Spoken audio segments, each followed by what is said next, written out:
Are you scared? Really? Are you scared? A lot of people that I talk to these past few weeks, these past few days, both in person, face-to-face, where I'm based in, and also online, potential clients, people I just meet randomly through different forums online. A lot of people actually are afraid. They're afraid to share anything behind the scenes. They're afraid to show people what they're doing for their crowdfunding campaign. So my question for you today is like, are you afraid? Are you scared to show people what you're doing? Let me backtrack a little bit here. So I asked this question because a lot of people I talk to, they're scared. They're scared to show anything that they're doing leading up to their crowdfunding campaign.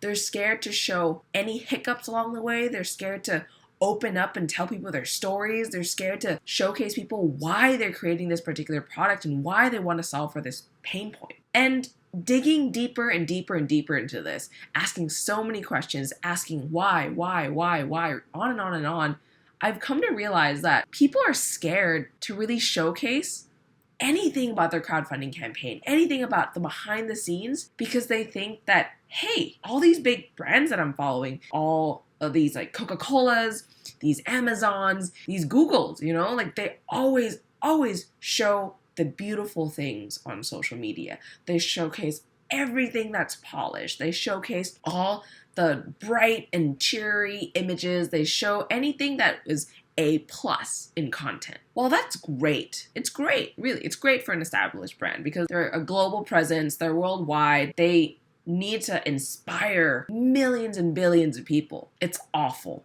advice for crowdfunding. It's awful. It's completely awful. It's a completely insane thing to think about for crowdfunding. Because, okay, remember, with crowdfunding, the process is the marketing. The process, your process is the marketing. That's just the key to marketing for crowdfunding. Your process, the process, is the marketing. What does that mean? What I mean by that is that diehard fans of Kickstarter, diehard fans of Indiegogo, people who are going to back your product, who are those early adopters at heart, they're just not afraid to see the early drawings. They're not afraid to see broken PCB boards, right? They're not afraid to see you struggle just getting the seams right for that jacket you're creating. They're not afraid to see you mess up when you're creating your board game and your meeple looks a little weird. They're not afraid to see any of the issues. They're not afraid to see any of those struggles at all. On the contrary, this is the stuff that excites them and draws them to your story, your vision, and your project. This is the stuff that gets them to go, wow, that is so cool. I get to see everything from the beginning all the way to all the pitfalls that happened, all the struggles that happened, like designing a mug or a habit tracker journal or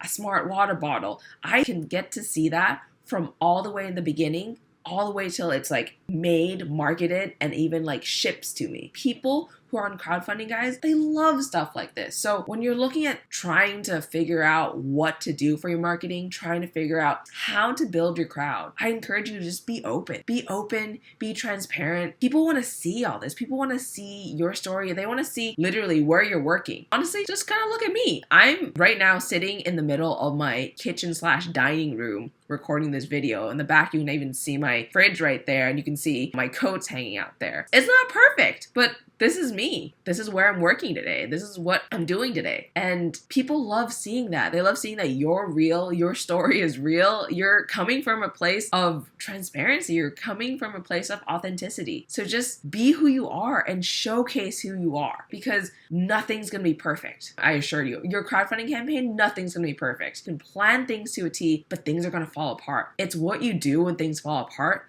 that gets people to trust you, believe you, be supportive of you, be supportive of your story, be supportive of your project. So let's kind of look at how this plays out in the real world, because everyone's probably thinking, oh, I don't want to believe this. Like, no way. If my pictures aren't perfect, if my ads aren't spotless, if my PR outreach and influencer outreach isn't 100% great and perfect, no one's gonna follow me, no one's going to believe me, no one's gonna try to give me money for the product for this pre-order. So let's talk about an example. Do you guys remember the Tesla Cybertruck launch and Elon? If you don't know what I'm talking about, I really encourage you to go to whatever search engine you use, whether it be Baidu, Google, Bing, or whatever you want to use, and just type Cybertruck Tesla launch. See what happens. So if you're not going to type it out, don't worry, I'll tell you the story. Elon Musk, founder of Tesla, he went on stage to launch the Cybertruck, right? This new electric truck that he's been talking about for a while. He's like, wow, I'm so excited. I'm going to launch this Cybertruck. This thing was a live event on a stage with a giant audience. It was also streamed online, right? And millions of people were ready to watch this show, this launch of this Cybertruck, because everyone was like, wow, this truck, we're so excited to see it. What's it going to look like? What's it going to do? Like, everyone was super excited about it. But when he came on stage with the truck, everyone's jaw just dropped. It was an ugly thing. It was really ugly. It was angular.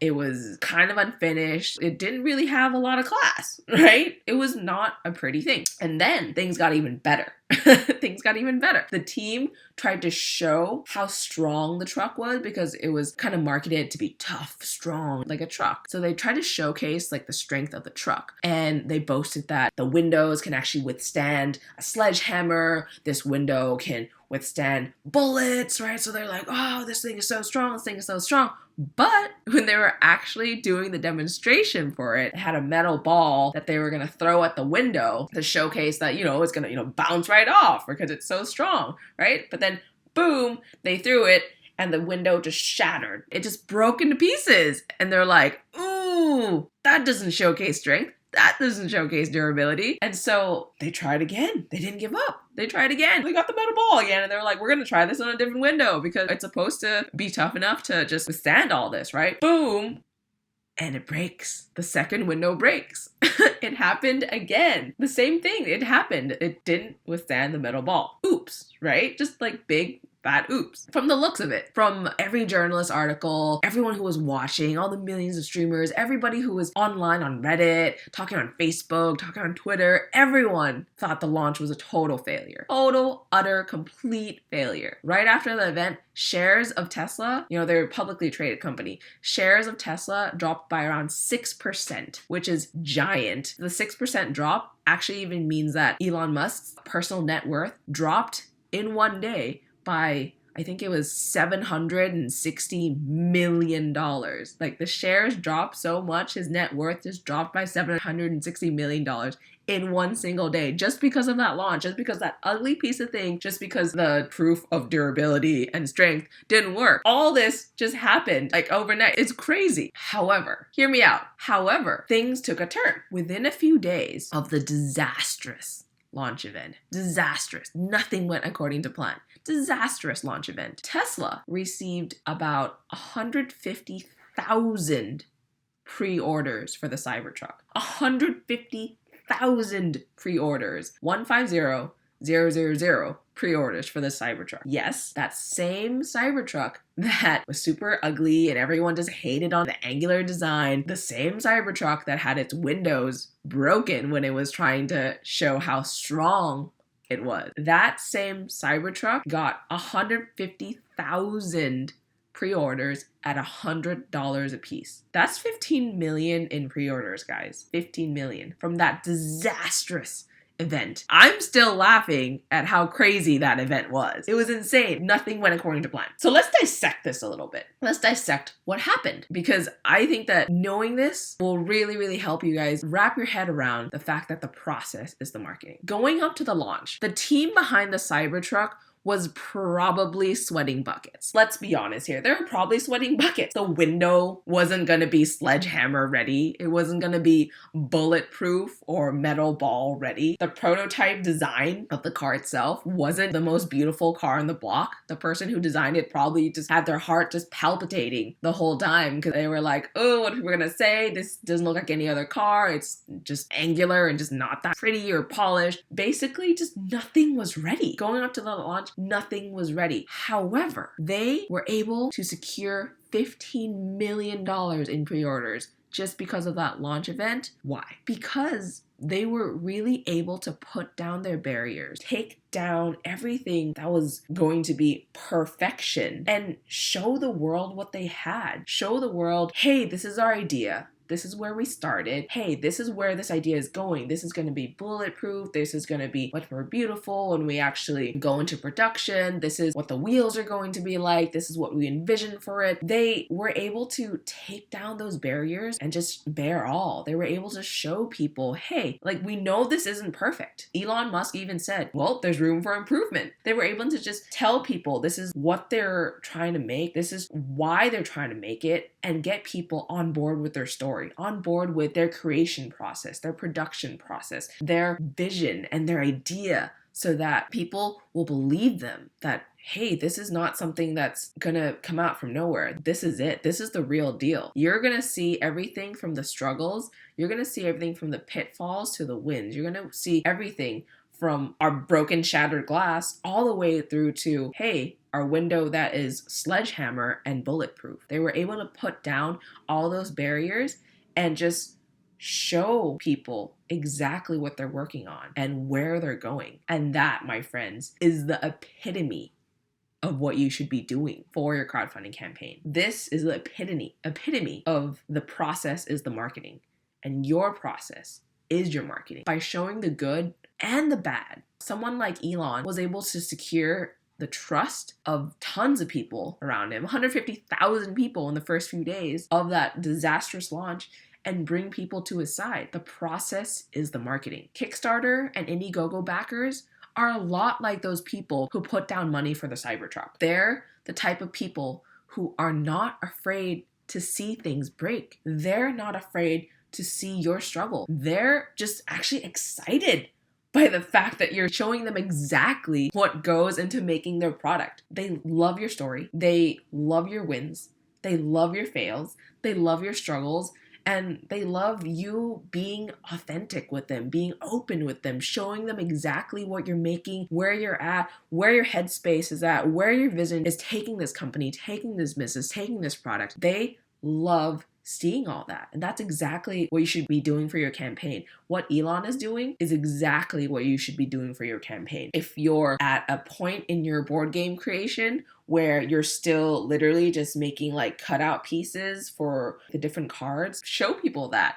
If you're trying to test out different colors or styles for your new alarm clock, show people that. People love seeing all these behind the scenes. So every time or anytime you get scared of posting anything, or you get scared that this isn't perfect, or you get scared of like, hey, look, I'm in my kitchen doing this thing, don't be scared, right? The process is the marketing. Think back to Elon. Think back to the story I told you. Think back to Elon Musk and the disastrous launch of Cybertruck, and how that just gained so much trust in such a short amount of time. Think back to Elon every time you're scared to post something, because the process is the marketing. And I assure you, the more open, the more honest you are with your audience and the people that you're trying to market to, the more they're going to be attracted to you, the more they're going to be addicted to you and your story and what you're offering. So next time you're scared, get out there and post. Get out there and show your story. Get out there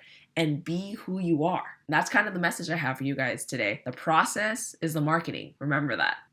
Well, thanks again for listening to me today, guys. I really, really appreciate having you around with me, listening to me talk on YouTube. So please be sure to give a thumbs up if you enjoyed the video today. I really would appreciate that. And if you have time too, please leave a comment down below, because I would love to hear your takeaways from the video, what clicked in your head, what you thought was really interesting to hear about. And I will see you next week, same time, right here.